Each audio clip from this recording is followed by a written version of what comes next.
In this episode, I attempt to take on one of my biggest challenges yet and transform the start of my industrial district into a mega factory complex. It's easily one of my biggest projects to date, so make sure you stick along to the end and let me know in the comments if you think I succeeded. When embarking on a massive construction project like the mega build we're diving into today, having a well thought out plan is absolutely crucial.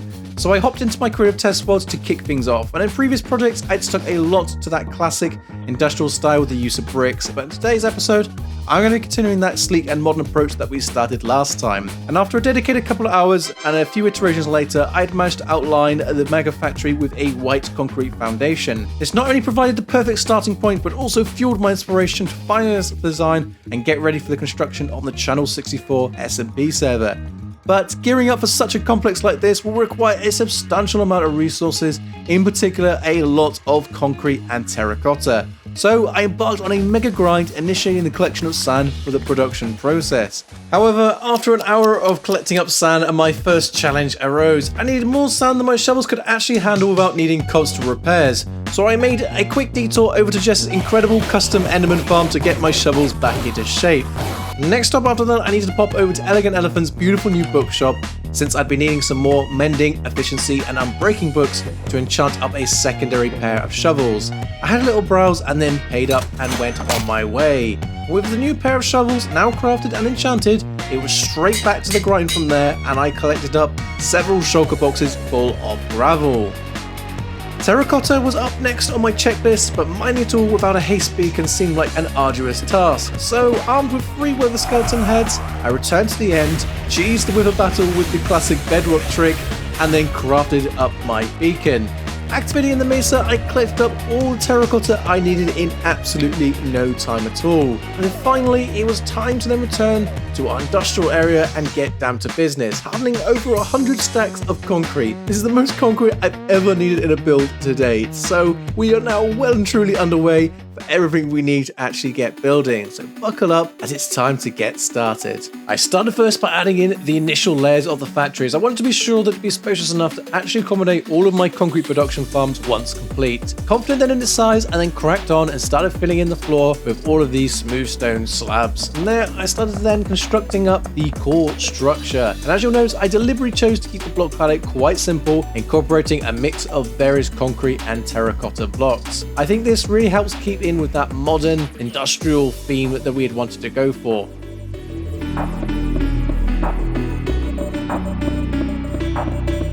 Next up, I then started filling in all the side sections of the factory. On the front, I added in these diagonal shaped sections since I think that I'd add in some really nice depth and detail. At the rear, I kept it simple and just filled in the roof area with stone so that I can later add in some giant pipes. It's really now starting to take shape, but I think the final thing to add for phase 1 will be some giant chimneys. So I got constructing, but the one thing I got a little bit stuck on was on what to do with the actual smoke plume. Part of me was tempted to just add in campfires and keep it simple, but I really wanted to try and add something a bit more unique with some organic glass smoke plumes. But for me, this is quite a weak point and I wasn't really sure where to go. So for now, I left it without the plume, and it'll be something that we'll have to revisit later on. I really can't believe that we've now pretty much completed the first phase. This has already taken me quite a few hours and I'm really liking how it's coming out. Now, although it's still lacking a lot of the finer details, I think you can really get a feel now as to the style and the direction that we're going to be going on in this area. But I think what we need to do now is start adding in some detailing. So we'll add these little sections here with the andesite stairs, andesite slabs at the top, and with the iron trapdoors underneath it. And then we'll add in all these sticking out pipes using the copper blocks, as I think that really adds a nice bit of an industrial feel. And then we'll add in plenty of iron bars around the pillars just to kind of break it up and add a bit of variation. Added in a little flashing indicator light, and then added in these retractable loading doors so that we can have somewhere for our trucks to eventually pull up and unload goods into the factory and also unload stuff from the factories. And then on the top section here, what we're going to do is we're going to add in some air conditioning units. We'll add in more of the iron bars. We'll add in a little dividing section here, and we'll keep adding in lots of the iron trapdoors, as I think that really matches the style that we're going for really nicely. From there, it's time to then add in 2 giant pipes to connect up this top and lower section, making use of the orange and cyan terracotta, and then lining it with the acacia trapdoor. So I think that really ties the both parts in nicely. And then finally, we then need to go on and start detailing in the chimneys by adding in more copper pipes sticking out of them as well there.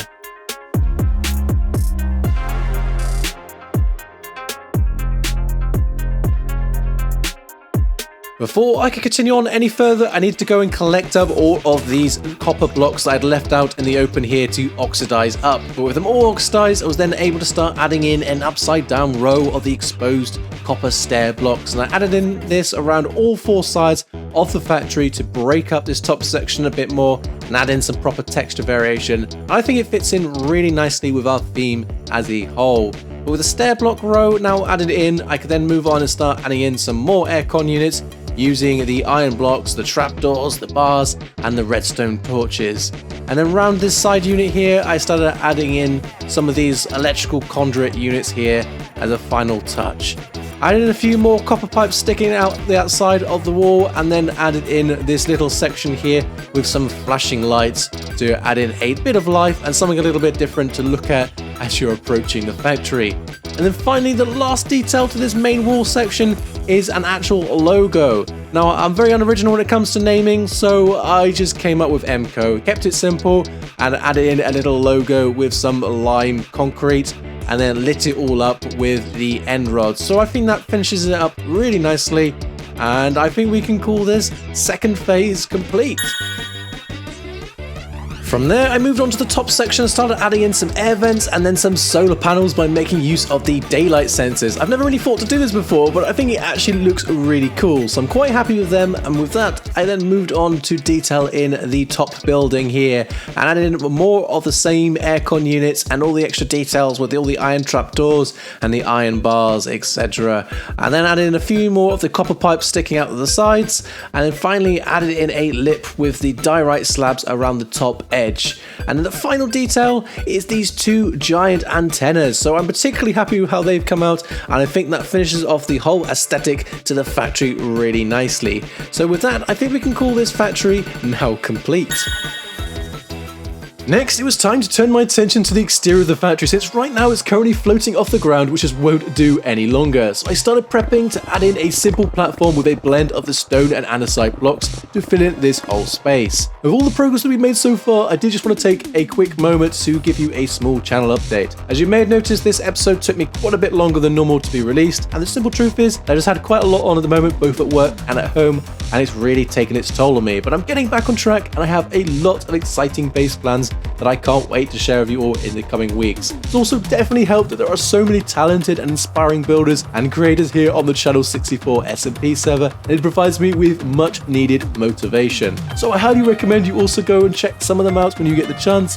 Anyway, back to business from there, as I now needed to start tearing down the farms that we'd created previously, ready to make space for some parking bays for trucks that we're going to be building in a future episode, and it's going to be a perfect spot to house them when they're not busy loading and unloading goods from the factory.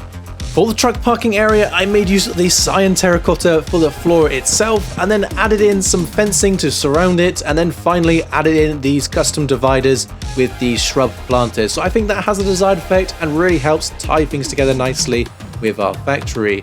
And from there, it was time to then start adding in some rows. It's going to join up the bays that we just added with the factory area itself, as well as give us some space for us to build some additional slots for any cars that we might build in a future episode. And now for some final details. So I got to work and started constructing these industrial style street lamps to light up the place a little bit better at night, before finishing up with these power lines so that we can have some electricity routed through into our factory to power all of our production. It was at this point that I took a moment to reflect on how much progress we've actually made. We've built so much and it's come so far from where we started, and I am honestly so pleased with the result.